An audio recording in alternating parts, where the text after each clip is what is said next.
Inđijski centar za socijalni rad u skladu sa visokim opštinskim standardima da je javni sektor u službi interesa i potreba građana organizovao je stručnu tribinu kao rezultat dosadašnjeg iskustva, ali i na temelju projektovanih aktivnosti u pravcu suzbijanja nasilja u porodici. Ako od brojnih poruka iz ovog složenog problema treba izdvojiti jednu, onda bi to bila sledeća. Nasilje u porodici nije privatna stvar. Da ova poruka postane i dominantan društveni stav brine kišobran institucija. Centralno mesto svakako zauzima Centar za socijalni rad, zatim slede škole i predškolske ustanove, tu je Dom zdravlja i nevladine organizacije, ali i policija, tužilaštvo i sud. Na ovoj tribini aktivno su učestvovali i drugi instituti značajni za utemeljenje novih vrednosti civilnog društva. Izdvajamo stav zamjenice pokrajinskog ombudsmana za ravnopravnost polova Danice Todorov. Pokrajinski ombudsman kao institucija koja se bavi zaštitom ljudskih prava i sloboda ima, da tako kažem, jednu od osnovnih dužnosti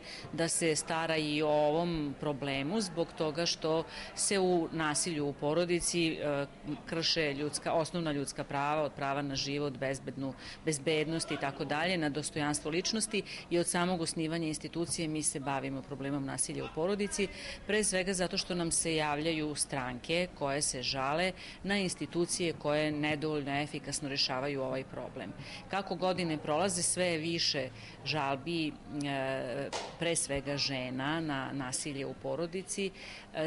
Ja mislim zbog toga što je javnost postala osetljiva na ovu temu i zato što različite institucije pa i ombudsman šalju jednu poruku pozitivnu da oni mogu da nađu pomoć, podršku i puteve za rešenje ovog problema, tako da mi kada nam se stranke jave sa ovakvim jednim problemom razmatramo šta se tu u tom konkretnom slučaju događa i ukoliko ustanovimo da je neki pokrajinski organ ili opštinski organ sa kojim je stranka bila u komunikaciji nedovoljno dobro postupao, nije postupao, onda preduzimamo mere da taj organ, pre svega centri za socijalni rad, preduzmu odgovarajuće mere na koje ih obavezuje zakon. Da bi na ovaj akutan socijalni problem šira javnost adekvatno ne samo reagovala, već zauzela i proaktivan gard, značajna je i svojevrsna edukacija javnosti i izlazak struke u život.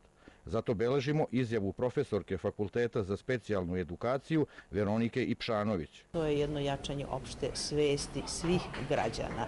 Znate, mogu ti timovi da budu najbolji i rade najbolje, ali ako do njih ne dođu takvi slučajevi, oni ne mogu ni da budu onda uspešni.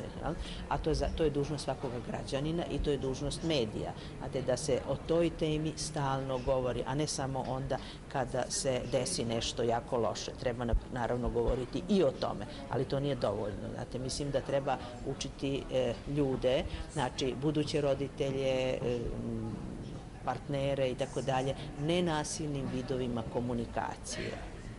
Nadnaslov ove stručne tribine je 365 dana aktivizma protiv nasilja, što znači da i danas i sutra, kao i svaki predstojeći dan, institucije i javnost moraju osmatrati ne samo posledice, već pre svega uzroke ove patološke pojave.